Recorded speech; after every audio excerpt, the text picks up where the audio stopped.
Bonjour, on se retrouve aujourd'hui pour le tirage des énergies de cette journée du mercredi 13 avril 2022. Et donc aujourd'hui, on va commencer par les larmes.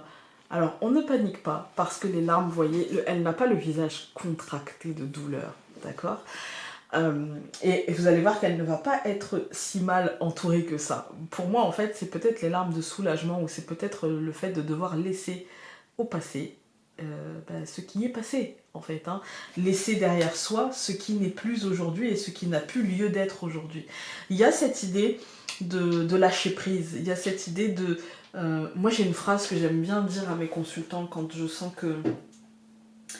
qu'ils ont du mal à sortir les choses. Et je pense que l'avoir déjà dit plusieurs fois en vidéo, mais c'est tout ce qui sort fleurit et tout ce qui reste à l'intérieur pourrit, en fait.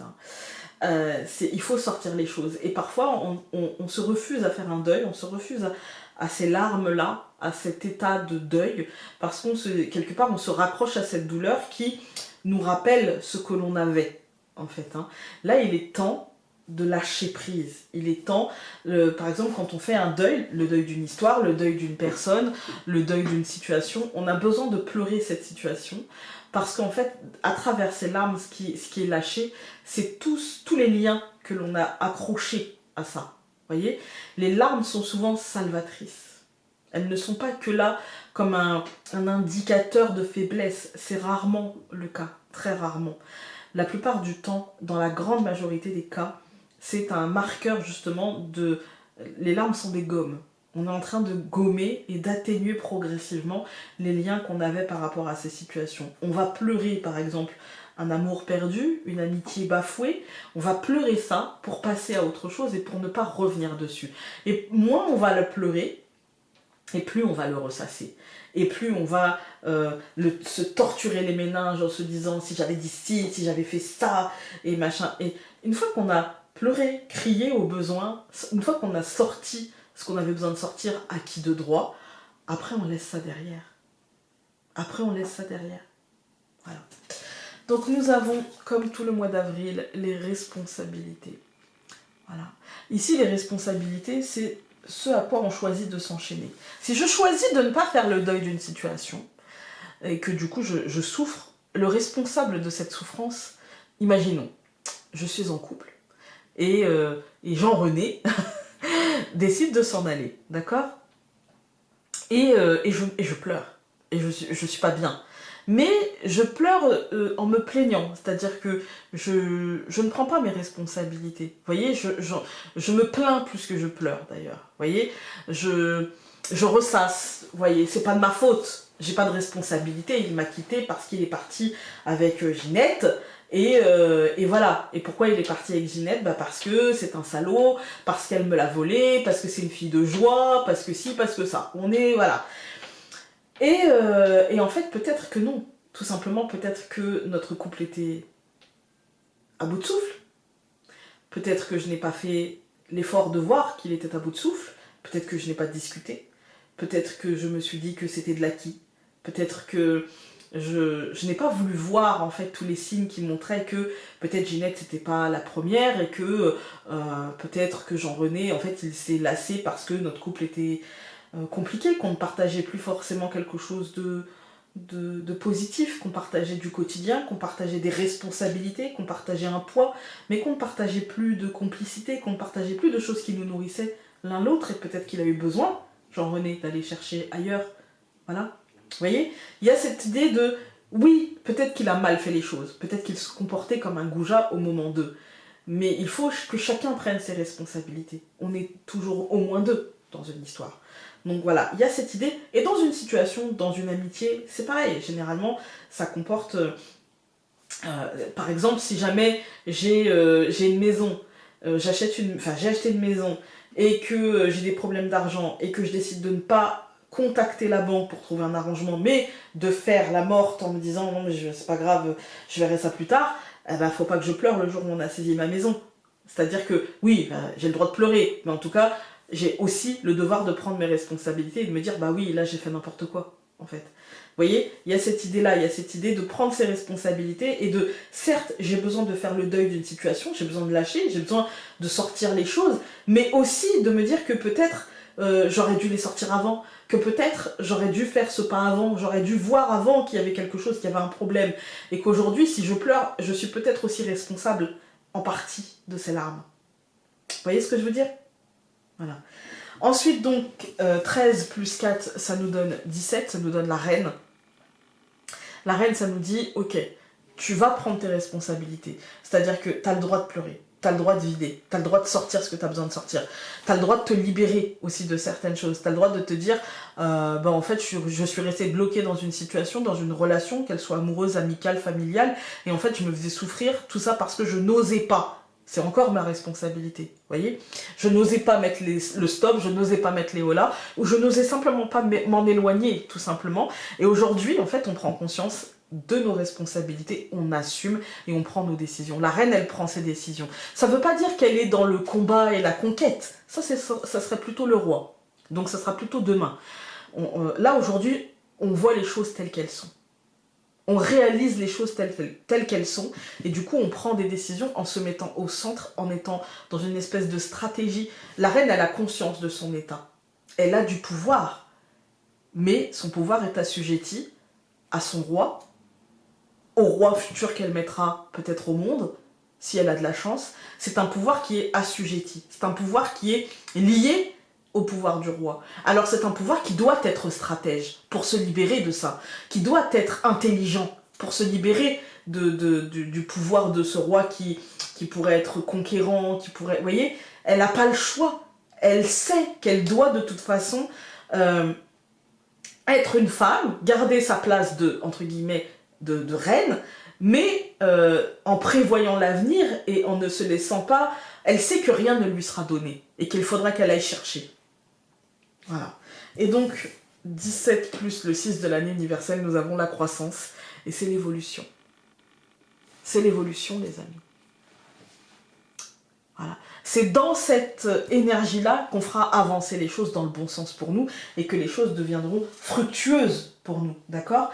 La nouveauté impliquera forcément de laisser au passé ce qui est au passé et de choisir l'évolution, de choisir la stratégie de l'évolution.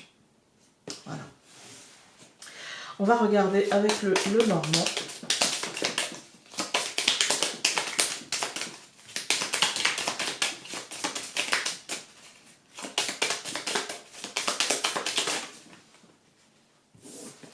L'encre. Désolée. Oh, mes allergies. Donc l'encre, il y a des choses qui vont devoir être bougées. Vous voyez, c'est pas forcément chamboulé, mais c'est en tout cas ajusté. Vous voyez, on bouge un ancrage, comme en fait un bateau qui aurait posé l'ancre à un endroit qui ne serait pas idéal pour lui et qui repartirait un petit peu pour aller la poser un peu plus loin. Il va pas forcément radicalement changer d'endroit, mais il va peut-être juste trouver un autre endroit dans la baie, quoi. Voilà.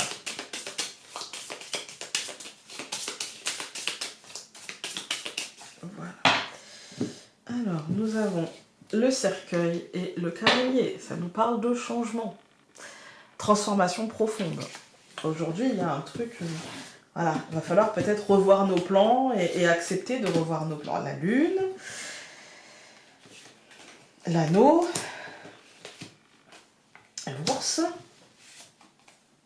le chemin et la lettre. Écoutez, moi j'ai du doute, des incertitudes concernant un engagement, mais j'ai l'impression que ces doutes et ces incertitudes en fait ne vont pas durer et qu'on va quelque part s'engager dans, s'engager dans un truc, se positionner dans un truc qui nous impactera fortement. Avec l'ours, ça nous dit au centre, t'inquiète pas, tu es bien protégé. Voilà, tu peux te positionner, tu peux prendre tes décisions, tu peux acter des choses, tu peux t'engager dans certaines choses, même si tu doutes, même si tu as peur, même si la lune fait vraiment écho aux larmes, même si émotionnellement tu vas être impacté, tu peux t'engager, tu peux y aller, tu peux te positionner. Et pour moi, on va recouvrir la lettre après, hein, mais pour moi, ça va mener à quelque chose d'officiel.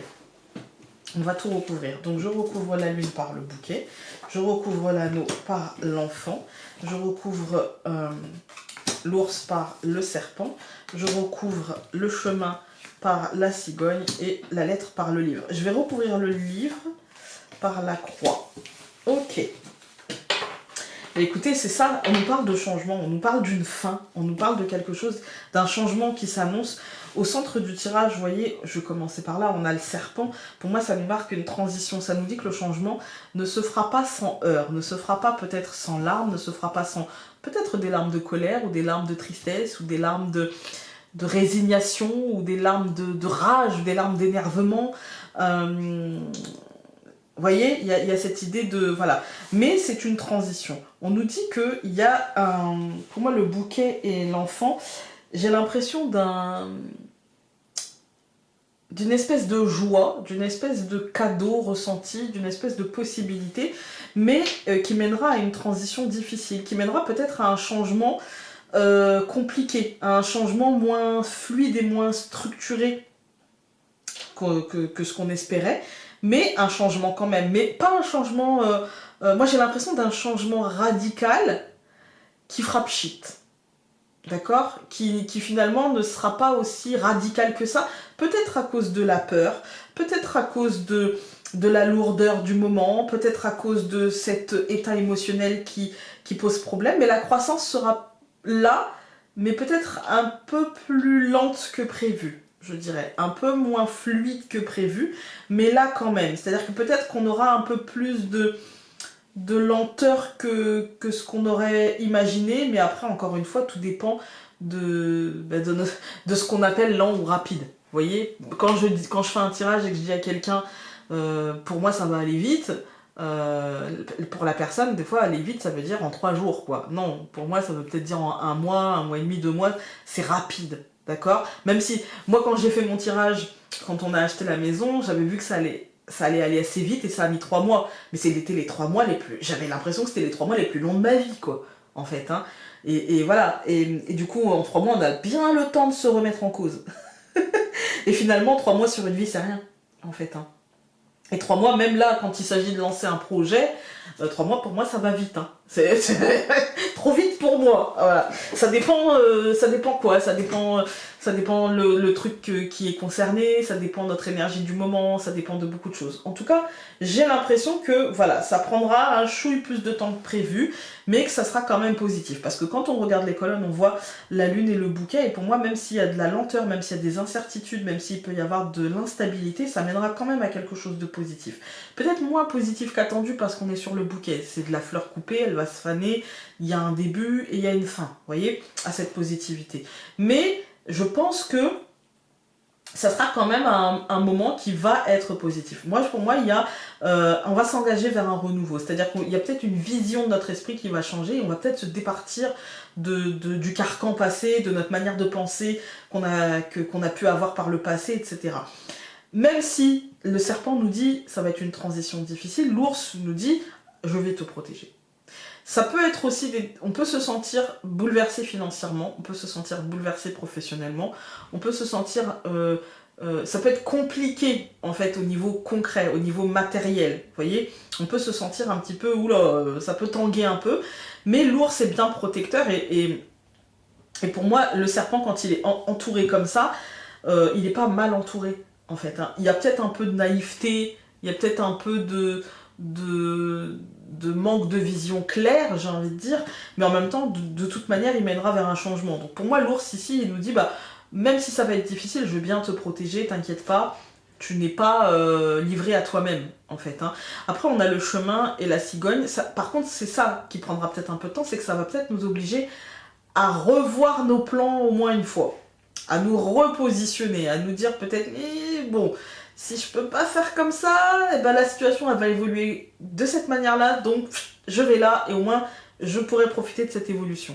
Et puis nous avons la lettre, le livre et la croix. Pour moi, ça nous annonce une fin officielle, une fin peut-être administrative, une fin, mais aussi un truc en lourdeur. Mais pour moi, ça nous marque juste j'ai l'impression, ça nous marque la fin de la période électorale.